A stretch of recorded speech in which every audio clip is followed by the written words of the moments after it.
The fire crackles softly in the darkness. Beyond its warm glow, the forest stretches endlessly into shadow. Trees stand like skeletal fingers reaching toward a starless sky.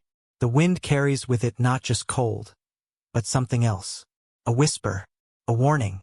On the weathered table before us lies a journal, its edges worn by frost and time. This is not a book you will find in any library. These are notes scrawled by trappers, hunters, and survivors. People who ventured too far into the wilderness and returned changed. If they returned at all. As we open the journal, brittle pages crack under our touch. The smell of pine and decay rises from within. And there, written in desperate strokes across the first page, is a single word that has haunted the frozen north for generations. Wendigo. Tonight, we enter the archive of one of the most terrifying legends ever whispered around dying campfires. A creature born not from the imagination of storytellers, but from the brutal reality of survival in the harshest wilderness on Earth. This is not simply a monster story. It is a tale of what happens when hunger becomes so absolute, so consuming, that it transforms man into something no longer human. The Wendigo is the shadow that moves between the trees, the hunger that grows even as you feed it, the cold that seeps into your bones and never leaves. It is both warning and curse, a reminder that in the frozen wilderness, there are fates worse than death. If you value these forgotten tales, these dark corners of history where myth and reality blur together, I hope you will consider supporting this journey. Your engagement helps keep stories like this alive, allowing us to continue exploring the mysteries that lurk at the edges of human understanding.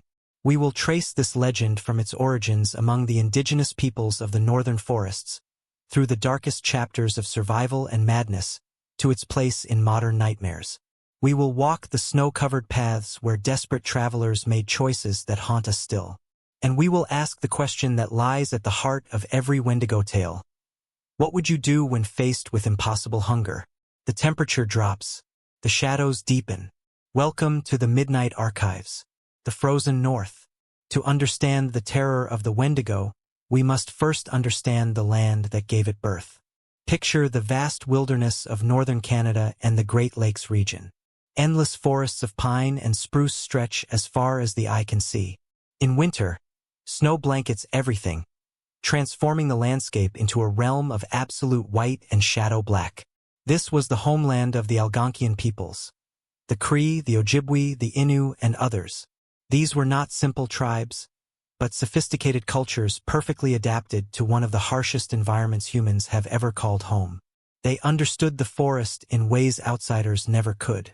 Every sound, every track, every shift in the wind carried meaning. But they also understood something else. Survival here was never guaranteed.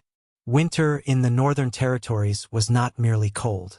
It was a force that tested every aspect of human endurance. Temperatures plunged to depths that could freeze exposed skin in minutes. The sun, when it appeared, hung low and weak on the horizon, offering light but little warmth. Days shortened until darkness dominated, and in that darkness, the forest became a different world entirely. Food was scarce. Game animals grew thin or disappeared altogether, migrating south or burrowing deep into hibernation. Fish retreated beneath ice too thick to easily break. The plants and roots that sustained people in warmer months were buried or withered. Hunting parties might travel for days without finding prey, returning exhausted and empty-handed. Starvation was not an abstract fear but a constant companion. Families rationed their stored food, making each bite last as long as possible. Children cried from empty bellies. Adults grew gaunt, their eyes hollow.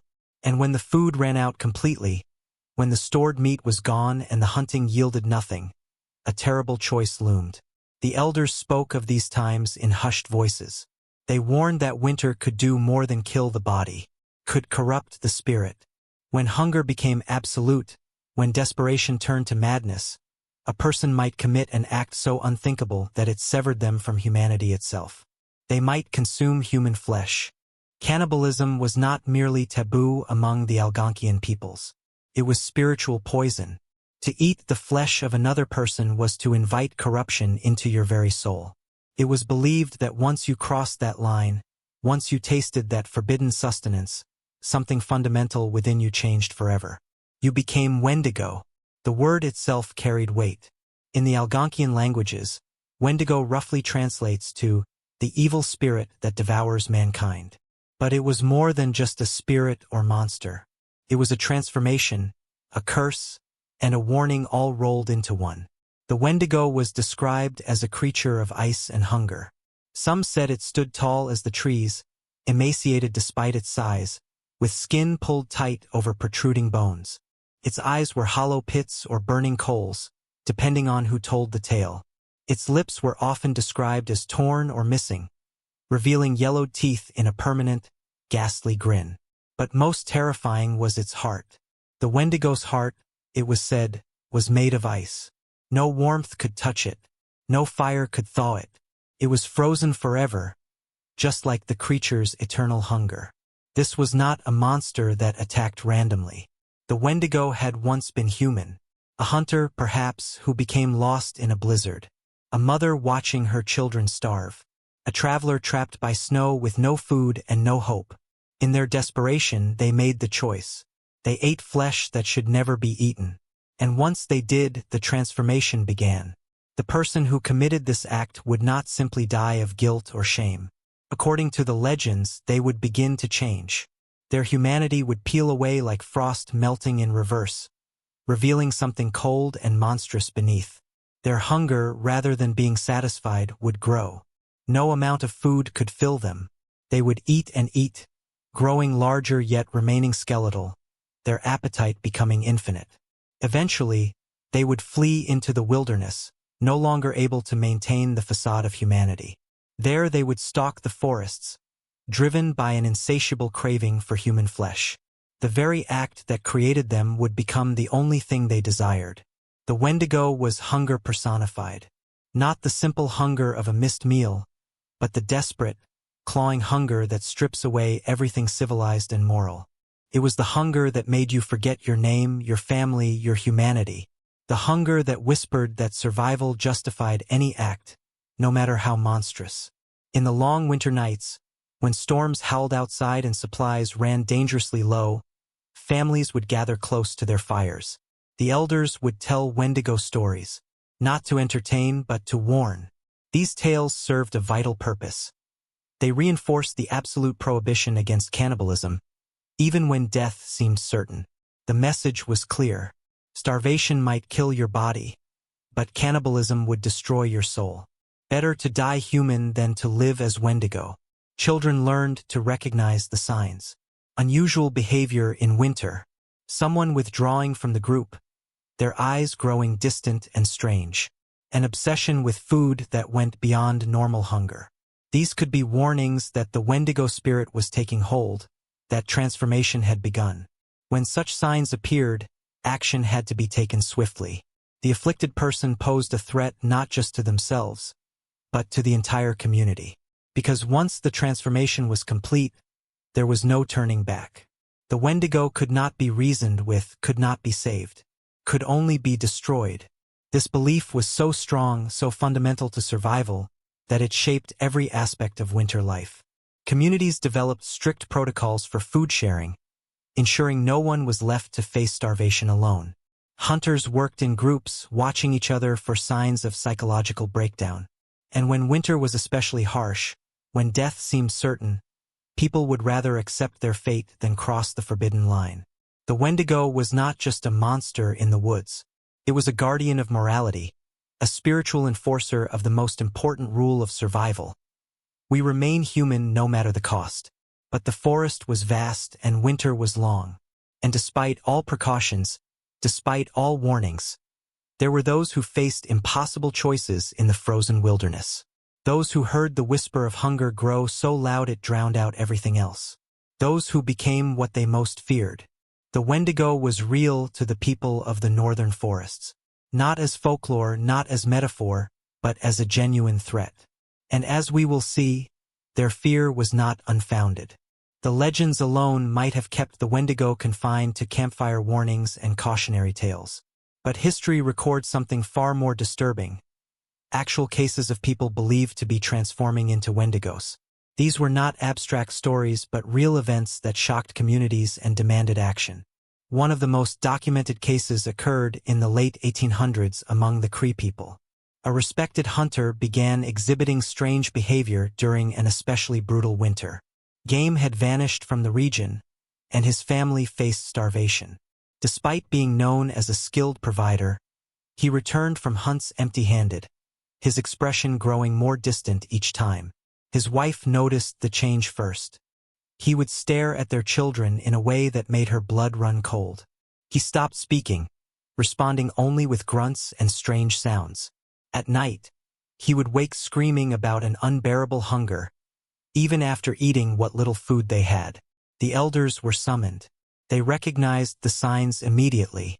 The Wendigo spirit was taking hold. The hunter was interrogated, and under intense questioning, a horrifying truth emerged. Weeks earlier, lost in a blizzard, he had stumbled upon the frozen remains of a traveler. Facing death, he had consumed the flesh. He thought he could keep it secret. He thought one act, born of desperation, would not matter. But the transformation had already begun. His hunger had not been satisfied by normal food since that day. Instead, it had grown, twisting into something monstrous. He confessed that he now looked at other people and saw only meat. The community faced an impossible decision. This was a man they had known for years, a husband and father. But they believed absolutely that he was no longer fully human. The Wendigo spirit had infected him, and if left unchecked, he would eventually attack and kill. Traditional law was clear. A Wendigo, once identified, had to be destroyed.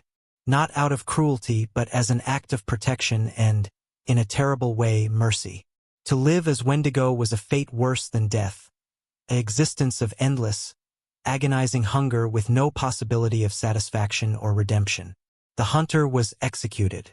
The method varied by community tradition, but fire was often involved, as it was believed that only complete destruction could prevent the Wendigo spirit from taking another host. It was a grim necessity, carried out not with hatred but with sorrow and fear. This was not an isolated incident. Throughout the 18th and 19th centuries, records from fur traders, missionaries, and colonial authorities document numerous cases of individuals killed by their own communities under the belief that they had become Wendigos. One particularly detailed account comes from a missionary who witnessed the execution of a young man accused of Wendigo transformation. The missionary, horrified by what he considered murder, described the accused as exhibiting signs of what modern psychology might recognize as severe mental illness brought on by trauma and starvation. But the community saw something different. They saw a man who had confessed to eating human flesh during a desperate winter. They saw someone whose behavior had become increasingly erratic and violent. They saw the hollow eyes and distant expression that signaled the Wendigo had taken root. The execution was carried out despite the missionaries' protests. The young man was bound and burned, his ashes scattered to prevent any possibility of return. The community mourned, but they also felt relief. The threat had been eliminated before it could spread. From a modern perspective, these cases are deeply troubling. Were these people actually cannibals, or were they suffering from psychosis, starvation-induced hallucinations, or other mental health crises? Did the belief in Wendigo transformation create a self-fulfilling prophecy where innocent people were killed based on superstition? These questions are worth asking. But they miss something crucial. The reality of life in the frozen wilderness made the Wendigo belief not just understandable but arguably necessary. Consider the conditions. Isolated communities trapped by winter for months at a time. No outside help available. Food supplies that could disappear overnight if a cache was raided by animals or destroyed by weather. The constant awareness that starvation was only one bad hunting season away. In such an environment, cannibalism was not a theoretical horror but a genuine possibility. History is filled with examples of desperate people resorting to it when all other options vanished. The Donner Party in the American Sierra Nevada. The survivors of the Andes flight disaster. Arctic expeditions gone wrong. But while these groups eventually returned to civilization, the people of the northern forests lived with this possibility every winter. They needed a cultural mechanism to prevent cannibalism from becoming normalized, from being seen as a viable survival strategy. Because once that barrier broke down, once it became acceptable, the entire social structure would collapse. The Wendigo belief served that purpose. It made cannibalism not just morally wrong but supernaturally dangerous. It transformed the act from a desperate choice into a spiritual death sentence. The fear of becoming Wendigo was powerful enough to make people choose physical death over spiritual corruption. In this context, the execution of suspected Wendigos, however brutal, made a kind of terrible sense. Communities were not killing people they believed to be mentally ill. They were destroying what they genuinely believed to be monsters, creatures that had once been human but were no longer. They were protecting the living from a threat they understood to be real and immediate. There was also another aspect to consider. In some recorded cases, the accused actively requested their own execution. They begged to be killed before the transformation was complete, before they lost the last shreds of their humanity and became pure hunger.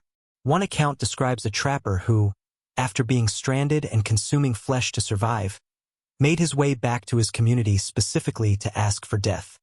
He reported that he could feel something growing inside him, a cold emptiness that no amount of normal food could fill. He was terrified of what he might do, of who he might hurt. His request was granted. He was killed swiftly, and his death was recorded not as an execution but as an act of compassion, releasing him from a curse before it consumed him entirely. These stories reveal the psychological weight of the Wendigo belief. It was not just external enforcement of taboos but internal terror. People genuinely feared their own potential for transformation. They monitored themselves for signs, questioned their own hunger, worried that desperate circumstances might trigger the change. This self-policing aspect may have been the most effective part of the belief system. The external threat of execution was real, but the internal fear of losing one's humanity was even more powerful. It created a psychological barrier against cannibalism that went beyond simple moral prohibition. For the people of the frozen north, this was not philosophy or metaphor. It was reality. The Wendigo walked among them, wore familiar faces, and could appear without warning.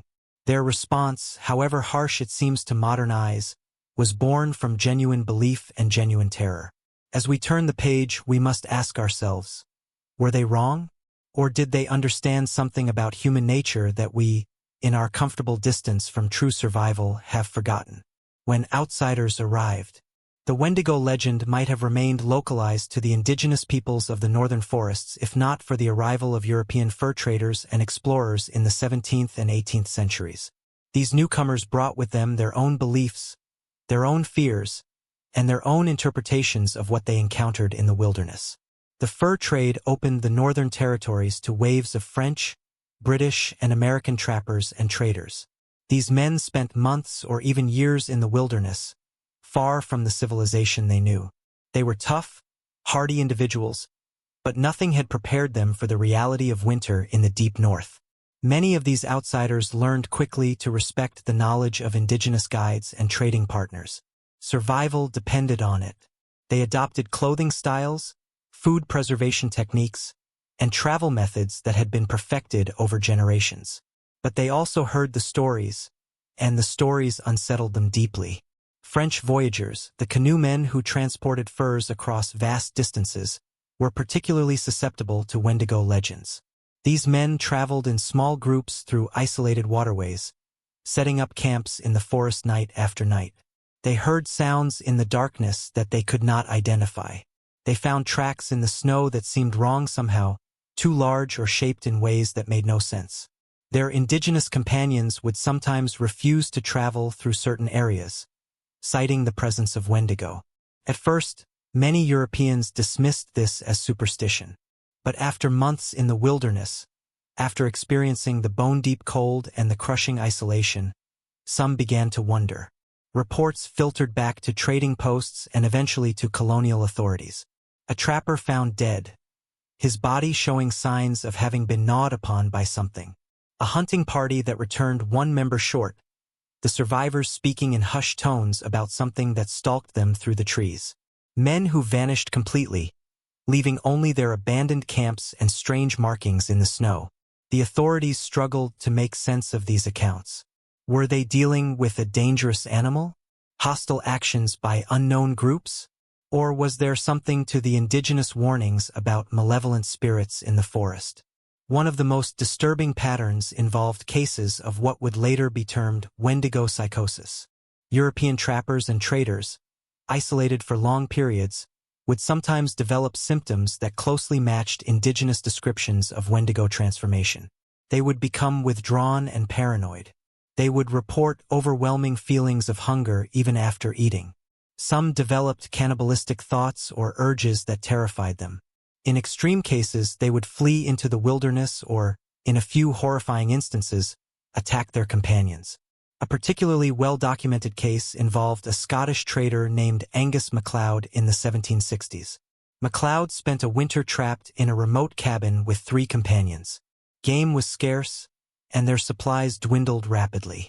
As starvation set in, MacLeod's behavior changed dramatically. He stopped sleeping, pacing the cabin at night while his companions huddled in their blankets. He became fixated on one of the other men, staring at him constantly. He began making strange comments about meat and hunger. His companions grew alarmed and tried to restrain him, but MacLeod broke free and fled into the forest. He was found weeks later, frozen to death, his hands and mouth stained with blood. Near his body was evidence that he had consumed something, though what exactly was never confirmed. The survivors refused to speak in detail about the incident, but the story spread throughout the fur trading network. What makes this and similar cases so disturbing is that they occurred among people with no prior exposure to Wendigo beliefs. These were Europeans raised in Christian traditions with entirely different cultural frameworks for understanding madness and evil. Yet, when placed in the same environmental and psychological pressures that gave birth to the Wendigo legend, they exhibited remarkably similar patterns of behavior. This suggested something profound. Perhaps the Wendigo was not just a cultural creation but a response to universal human psychological vulnerabilities. Isolation, starvation, extreme cold, and constant danger could break the human mind in predictable ways. The Wendigo legend had emerged as a way to understand and manage that breakdown. Christian missionaries who arrived in the Northern Territories added another layer to the legend. They saw the Wendigo belief through the lens of their own theology, interpreting it as a form of demonic possession. The act of cannibalism, they argued, opened a person's soul to satanic influence. This interpretation merged uncomfortably with indigenous belief. Both cultures agreed that cannibalism led to spiritual corruption and transformation into something monstrous. But where indigenous belief saw the Wendigo as a specific spirit of the northern forests, Christian interpretation made it universal, part of the ongoing battle between God and Satan. Missionaries recorded numerous accounts of suspected Wendigo possessions. They performed exorcisms and prayer rituals, attempting to drive out what they believed to be demons. These interventions rarely succeeded, often because the afflicted individuals were suffering from malnutrition, hypothermia, or mental illness that prayer alone could not address. The collision of belief systems created confusion and, in some cases, tragedy. Indigenous communities that had clear protocols for dealing with suspected Wendigos found themselves questioned or prohibited by colonial authorities who viewed the executions as murder. Yet those same authorities struggled to offer alternative solutions when faced with genuinely dangerous individuals. One particularly contentious case occurred in the 1820s when colonial officials prevented a Cree community from executing a man they believed to be Wendigo. The man was instead imprisoned, but within weeks he attacked and severely injured a guard before being killed in self-defense.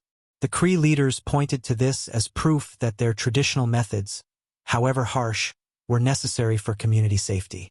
These incidents raised uncomfortable questions about cultural relativism and justice. Could indigenous beliefs about Wendigo transformation be dismissed as superstition when they so often correlated with real threats? Should colonial law override traditional practices that had maintained order for generations? Who had the right to define what was real and what was merely believed? As the 19th century progressed and European control of the Northern Territories solidified, Wendigo beliefs gradually moved from the realm of genuine fear into documented anthropology. Scholars began studying and recording the legends, treating them as fascinating examples of indigenous spirituality rather than as descriptions of real phenomena. But for those who actually lived and worked in the deep wilderness, the stories retained their power. Trappers, regardless of their cultural background, learned to take the warnings seriously. Park rangers and forest workers, even into the 20th century, would report strange encounters and unexplained incidents that echoed the old tales. The Wendigo had crossed cultural boundaries. What began as an Algonquian legend had been adopted, adapted, and reinterpreted by outsiders who found it resonating with their own experiences of wilderness terror. The monster had proven itself remarkably resilient, finding new believers among those who spent time in its supposed domain. The modern shadow. As the 20th century dawned, the Wendigo faced a challenge: the modern world. Electric lights pushed back the darkness. Scientific understanding replaced superstition. The northern wilderness, while still vast and dangerous, became more accessible through roads, aircraft, and radio communication. Starvation, while not eliminated, was no longer the constant threat it had once been. And yet the Wendigo endured. The legend underwent a transformation as dramatic as the one it described. From a specific spiritual threat rooted in indigenous belief, it evolved into a broader cultural symbol, a monster that could represent multiple fears and meanings. Anthropologists and psychologists of the early 1900s took particular interest in Wendigo beliefs. They documented case studies and analyzed the phenomenon from modern scientific perspectives. The term Wendigo psychosis entered academic literature, describing a culture-bound syndrome specific to Algonquian communities. Individuals suffering from Wendigo psychosis exhibited symptoms including intense fear of becoming cannibalistic, paranoid delusions, and in extreme cases, violent behavior. Researchers debated whether this was a genuine psychological condition or a form of hysteria shaped by cultural beliefs. Some scholars argued that Wendigo psychosis was evidence of how cultural narratives could literally shape mental illness, creating symptoms that aligned with community expectations. Others suggested that the underlying condition was a form of depression or schizophrenia, with the Wendigo belief providing a culturally specific framework for expressing and understanding these disorders. One of the most studied cases was that of a Cree man named Swift Runner in the 1870s. Swift Runner and his family faced starvation during an especially harsh winter. Rather than seeking help from a nearby trading post, Swift Runner remained isolated with his family in their camp. When spring came and Swift Runner emerged alone, he claimed his wife and children had died of starvation. But investigation revealed a horrifying truth. He had killed and consumed them. Swift Runner was arrested, tried in a Canadian court, and executed in 1879. During his imprisonment and trial, Swift Runner exhibited behavior consistent with what would later be termed Wendigo psychosis. He claimed to have been possessed by an evil spirit that drove him to commit these acts. He expressed genuine horror at what he had done but insisted he had been powerless to resist the hunger that consumed him. Was Swift Runner suffering from mental illness exacerbated by starvation? Was he using cultural beliefs as an excuse for inexcusable acts? Or had he genuinely experienced something that his culture interpreted as Wendigo possession? These questions had no easy answers, but the case became a touchstone for discussions about cultural psychiatry. As the decades passed, actual cases of Wendigo possession or psychosis became increasingly rare. Improved food security, better communication networks, and access to mental health services all contributed to this decline. By the mid-20th century, academic interest in Wendigo beliefs waned, with most researchers treating it as a historical curiosity rather than an ongoing phenomenon. But while the Wendigo retreated from reality, it found new life in fiction. The legend proved irresistible to writers, filmmakers, and artists looking for fresh monsters to populate their horror stories. Early literary references to the Wendigo appeared in the works of Algernon Blackwood, whose 1910 story, The Wendigo, introduced the creature to wider audiences. Blackwood's version emphasized the creature's connection to the wilderness and its ability to inspire overwhelming terror in those who encountered it. Throughout the 20th century, the Wendigo appeared in countless books, comics, and eventually films. Each adaptation added new elements or emphasized different aspects of the legend. Some portrayed it as a physical monster stalking through the woods. Others focused on the psychological horror of transformation and lost humanity. By the late 20th century, the Wendigo had become a staple of horror media. It appeared in role-playing games, where players might battle Wendigo creatures in frozen wastelands. It featured in horror anthologies as a creature of insatiable hunger. It even made appearances in superhero comics as a formidable supernatural threat. Television brought the Wendigo into living rooms across the world. Supernatural dramas incorporated Wendigo episodes, often depicting the creature as a victim of cannibalism who transformed into a monster.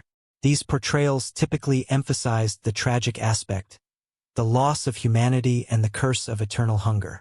Modern interpretations often use the Wendigo as a metaphor. It represents addiction, the hunger that grows with feeding. It symbolizes consumerism, the insatiable desire for more that defines modern society. It embodies environmental destruction, humanity consuming the natural world until nothing remains. These metaphorical uses have power, but they also distance the Wendigo from its origins. The creature becomes a symbol rather than a genuine source of cultural and spiritual fear. It loses the specific context that gave it meaning for the peoples who created and maintained the legend. There has been growing discussion within indigenous communities about the appropriation of Wendigo legends. Some feel that the casual use of the Wendigo in entertainment trivializes a belief that was and remains sacred and serious for many people. Others worry that sensationalized portrayals spread misunderstandings about indigenous cultures. The debate reflects a larger conversation about cultural ownership and respectful representation. Can the Wendigo be separated from its cultural context and used as a generic monster? Or does doing so erase important meaning and dishonor the traditions from which it emerged? There are no simple answers, but the questions matter. The Wendigo, unlike many monsters, is not a universal archetype emerging independently across cultures. It is a specific legend from specific peoples, born from specific circumstances.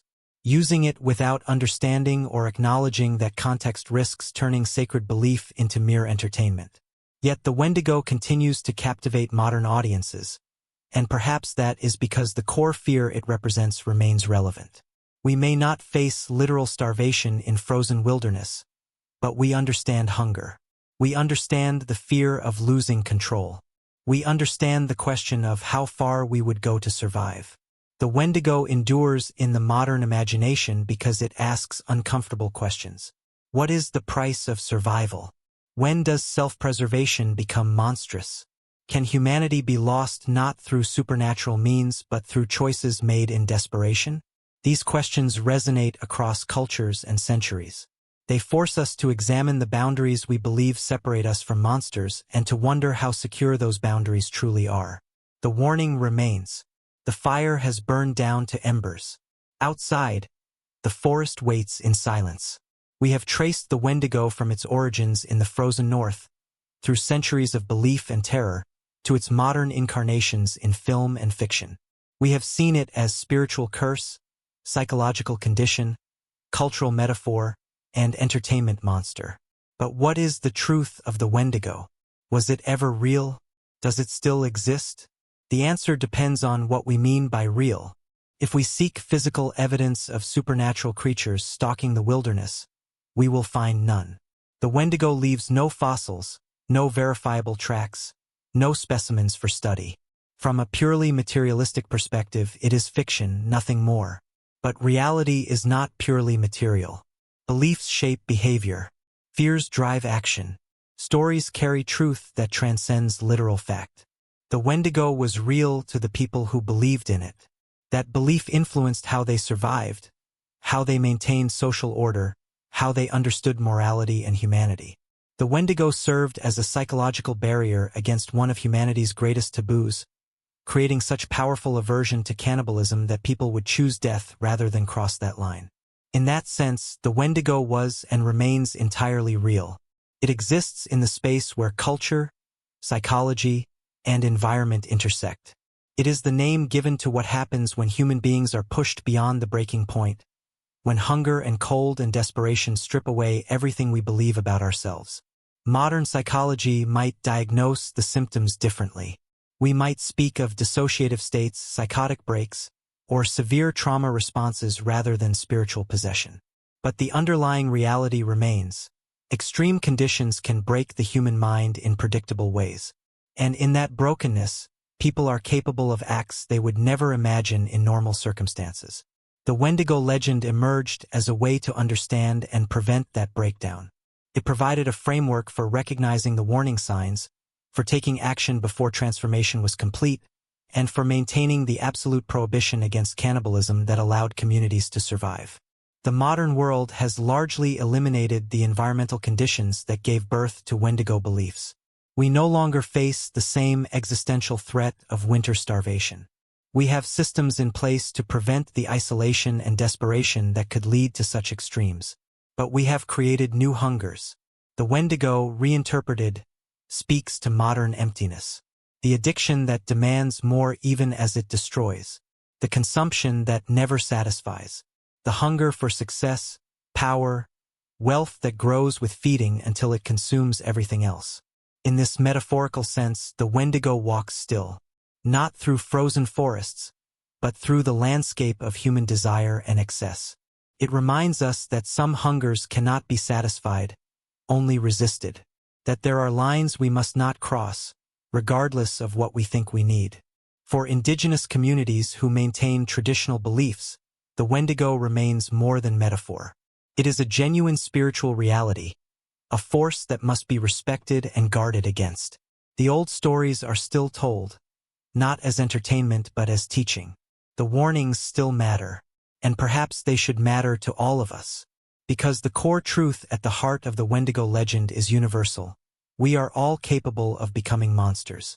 Under the right pressure, with the right combination of fear and hunger and desperation, the civilized person can give way to something savage. The Wendigo is the acknowledgement of that potential. It is the warning that humanity is not a permanent state but a choice we must make repeatedly, especially when that choice becomes difficult. So as we close this file and prepare to leave the archive, we carry that warning with us.